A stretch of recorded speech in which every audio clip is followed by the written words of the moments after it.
কিভাবে সন্দেশখালীতে ত্রাসের রাজত্ব কায়েম করে রেখেছিল শেখ শাহজাহান, সেই ছবি আমরা, সেই অভিযোগ একের পর এক আমরা পেয়েছি।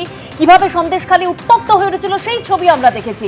আমি একটু অরিন্দম বাবুর কাছে যাই। অরিন্দম বাবু, মানে 2 বছরেও, এই যে মাঝখানে 2 বছরের ব্যবধান, তারপরেও সন্দেশখালী বদলায়নি। কয়েক মাস আগে শেখ শাহজাহানের অনুগামীদের বিরুদ্ধে হুমকির অভিযোগ সামনে এসেছেন এবং সম্প্রতি ঘটনা ভোলানাথ ঘোষ শেখ শাহজাহান মামলার অন্যতম সাক্ষী, তার গাড়িতে হামলার ঘটনা। আর এবার রাজ্য পুলিশকে আক্রান্ত হলো সন্দেশখালীতে এই মুসা মোল্লা, তার বিরুদ্ধে অভিযোগ যে জোর করে জমি দখল করে সেটা ভেড়ি বানিয়ে ফেলেছিল এবং সেই অভিযোগেরই তদন্ত করতে পুলিশ গিয়েছিল, সেখানে এভাবে আহত হতে হলো পুলিশকে। সত্যি কি মানে করুণ অবস্থা পুলিশ বিভাগের। আমরা পুলিশের চাকরি করেছি, সিপিএম এর আমলেও দেখেছি নানা রকম অশান্তি।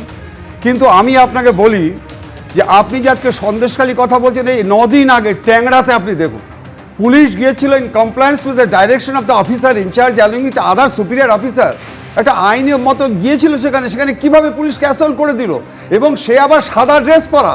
ক্যালকাটা পুলিশের এত সম্মান, সে সাদা ড্রেস পরা, তাকে মেরে কি করেছে দেখুন ট্যাংরাতে এই 9 দিন আগে।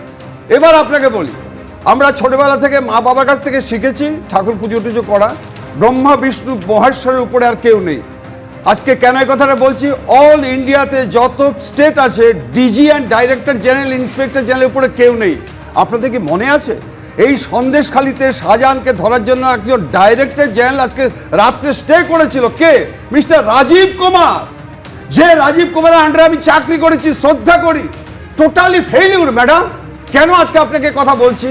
কারণ আপনি মনে করেন যে এই যে Shahjahan and along with tender যারা আজকে করে বেড়াচ্ছে, আপনি বোধহয় আপনার মনে আছে যে অ্যাডভোকেট জেনারেল ক্যালকাটা বলছে যে কেন্দ্রীয় সংস্থাকে কেস দেওয়ার দরকার নেই, কারণ 42খানা কেস করেছে স্টেট গভর্নমেন্ট এবং অ্যালং উইথ অ্যাডিং সেকশন 376। কি হয়েছে? আপনারা যে আজকে বলছেন অ্যারেস্ট করেছে, এই করেছে, it will be yielded no result.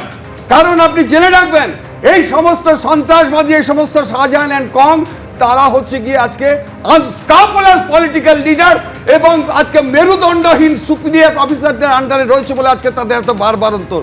শেষ করছি একটা কথা বলে, আপনি উত্তর দেবেন। যে কারামন্ত্রী আজকে নাকি সেই কারাতে আজকে হাজতে আছে, সেই কারামন্ত্রী আজকে 3 কোটি টাকা সিজ করেছে, কনফিসকেটেড করেছে। কেন? সেই ঘুষ খেয়েছে।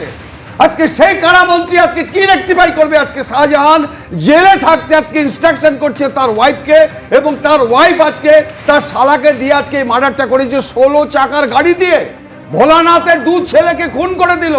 ইন স্পাইট অফ দিস আজকে তার বারবারন্ত। কেন? যদি আজকে পুলিশ নিরপেক্ষ হতো। 1 মিনিট লাগে ম্যাডাম। কি শাহজাহানের কথা আপনি বলছেন? আমি বলছি আপনাকে, শাহজাহানের বাবা 7 দিনে ঠিক করে দিয়েছি। কেন? আমাদের এসপি ছিল ঠিক সেই সময়। বিরোধীরা বলছে যে যারা এইসব দৈত্য তৈরি করে তারাই আজ আক্রান্ত, আর যে দপ্তর আক্রান্ত তার মন্ত্রী তো খোদ পুলিশ। মানে বলুন আপনি। না, স্যারেদের এত মেরুদণ্ড ছিল, তারপর 34 বছর নিয়ে এত রাজনীতি, এত বই লেখালেখি, এত মানুষের কষ্ট, এত কিছু শুনতে হতো না। অদ্ভুত লাগে সেই মেরুদণ্ডের কথাগুলো শুনলে। আর মানে এখন এত চিৎকার, এত উত্তেজনা। আমি বলে আরে ভাই, আমি মনে করি যারা মারা যাচ্ছে তারা আমার ভাই। একটা কথা বলি, আজকের যে ঘটনা ঘটেছে সেখানে পুলিশ আক্রান্ত শুধু নয়, মানে ওই মুসা মোল্লা তাকে গাড়ি থেকে বের করে নিয়ে যাওয়া হয়েছে, আর সেখানে মুসা মোল্লার অনুগামীদের বিরুদ্ধে অভিযোগ। এখনো পর্যন্ত মুসা মোল্লার খোঁজ পুলিশের সামনে এই ঘটনা ঘটেছে। প্রদীপ্ত, আমি আবারও বলছি, এই ধরনের পুলিশের ওপর আক্রমণ কোনোভাবে সমর্থনযোগ্য নয়। তৃণমূল কংগ্রেস সমর্থন করে না। ইতিমধ্যে 9 জনকে গ্রেফতার করা হয়েছে। কিন্তু আমার এই স্যারের বক্তব্য শুনে, স্যারের এই উত্তেজনা শুনে, স্যারের পুলিশের আমলটা মনে পড়ে যাচ্ছে। আপনি চলুন না, চলুন একসঙ্গে চলুন। আমি আর আপনি এই উত্তেজনাতে, আমি নাকি রাজার ঘরে আছি এটা বললেন আপনি। আপনি তো রাজার ঘরে নেই, রাজার ঘরে আমি বলিনি। যেখানে আছি আমি যেখানে আছি, আমার উত্তেজনা হবে। যেখানে আছি আজকে মাসের পর মাস 2019 থেকে আজকে ধর্ষিত হচ্ছে নারীগুলো। একটা প্ল্যান করি। 2019 থেকে ধর্ষিত হচ্ছে নারীগুলো। তুমি একটু প্রদীপ্ত কথা শুনে একটু শান্ত হন। এত উত্তেজনা না করে আমরা চলুন না কোর্টে যাই। আমার পুলিশ মার খাচ্ছে, উত্তেজনা হবে না তো? বিজেপি বলছে তাতে ভালো হচ্ছে, এবং কামলে মাহমুদের মতন তো আপনারা কিছু বলতে পারেন না। আমি বিজেপি বুঝি না, আমি বিজেপি বুঝি না, টিএমসি বুঝি না। তুমি নারী পুরুষ দেখো, আমি মানুষ দেখি। পরিষ্কার ভাবে বলছি, আমিও মানুষ বুঝি, আমিও মানুষের কথা ভাবি, আপনিও মানুষের কথা ভাবেন। চলুন আমি আর আপনি কি এইখান থেকে বেরিয়ে, যদি বিশেষ কিছু ব্যবস্থা থাকে, না হলে আগামীকাল কোর্ট বন্ধ। আগামী সোমবার সকালবেলা সেই কোর্টের কথা বলছে, আদালতের কথা বলছে, সত্যি মানুষের শেষ ভরসা সেই আদালত, সেই কোর্টই। সজলদা, আমি বলছি, আমি একদম সমর্থন করছি প্রদীপ্তকে মন প্রাণ থেকে, যে টিএমসি এসব কাজ সমর্থন করে না, আমি বিশ্বাস করি, কারণ টিএমসি কাজগুলো করে, সমর্থন করার দরকার কি। আমি বলছি যে আমি আগেও বলেছি, আপনারা দেখিয়েছেন, এখনও বলছি, আমার কোনো তাতে দ্বন্দ্ব নেই, কেউ কিছু খারাপ ভাববেন না, যিনি মার খেয়েছেন তার উদ্দেশ্যে আমার শ্রদ্ধা ভালোবাসা রইল।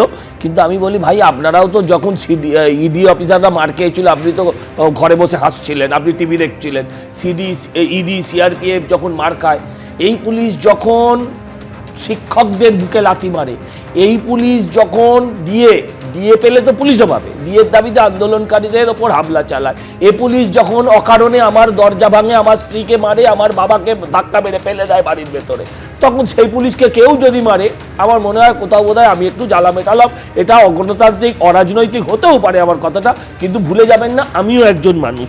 আমি আপনাদেরকে কতগুলো কথা বলছি একটু অন্য সাবজেক্টে, যে এই যে বিভিন্ন ধরনের কথা আসছিল, নাক বলেছি বলে ওরা প্রতিবাদ করছিল মমতা ব্যানার্জির উদ্দেশ্যে। আমি একটা কথা বলি, একটা বাংলার মেয়ের কিন্তু ভীষণ অসম্মান হয়েছে, যে বাংলাদেশের একজন হুজুর, আমি এটা বলছি হয়তো প্রাসঙ্গিক নয়, তিনি হঠাৎ করে বললেন যে আমি মমতা ব্যানার্জিকে বিয়ে করতে।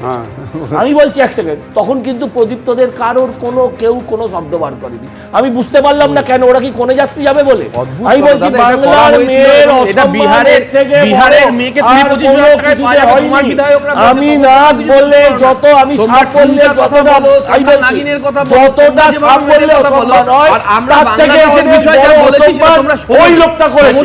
কিন্তু মুশকিল হচ্ছে তোমরা ওখানেও যেমন কিছু বলতে পারোনি, ভুল কথা এখানেও কারণ অন ক্যামেরা দাদা যেটা বলছে ভুল বলছে।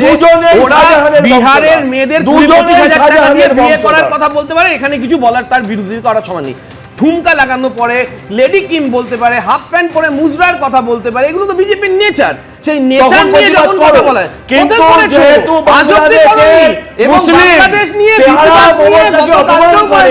এবং মমতা বন্দ্যোপাধ্যায়কে নিয়ে যারা অপমান করেছে তাদের বিরুদ্ধেও বলা হয়। দেখুন, গতকালই অভিষেক বন্দ্যোপাধ্যায় ভাঙড়েও যে তৃণমূল কংগ্রেসকে জিততে হবে তা একদম স্পষ্ট করে দিয়েছেন। আমি একটু দেবাশিস দার কাছে যাবো। দেবাশিস দা, মানে সেই ভোট সামনে আসবে, সেই ভাঙড়ের চেনা ছবিটাই আমাদেরকে দেখতে হবে বারবার। সেটা তো রাজনীতিটা এই বিষয়কে নিয়ে হচ্ছে, একেবারে কালো টাকা, দখলদারি, দুর্নীতি এবং হিংসা। রাজনীতির কম্পোনেন্টগুলো কি হয়ে গেছে, রাজনীতির মূল উপাদানগুলো যদি হয়ে যায় যে কালো টাকা, দখল, দুর্নীতি, তাহলে রাজনীতির চেহারাটা এরকমই হবে, খুব স্বাভাবিক। এটা কোনো সমাজে কোনো মতাদর্শে বিশ্বাস করা, যে যা মত বিশ্বাস করুন, এটা তো চাইছে না, এবং সে কারণে কখনোই এটা বিশ্বাস রাখতেই হবে মানুষের উপর। এই চেহারা মানুষ কখনোই লং রানে পারমিট করবে না।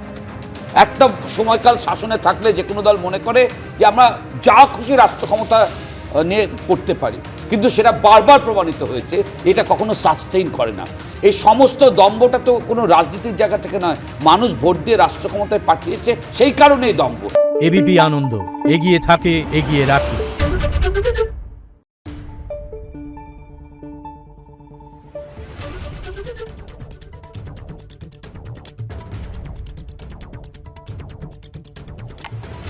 Thank you.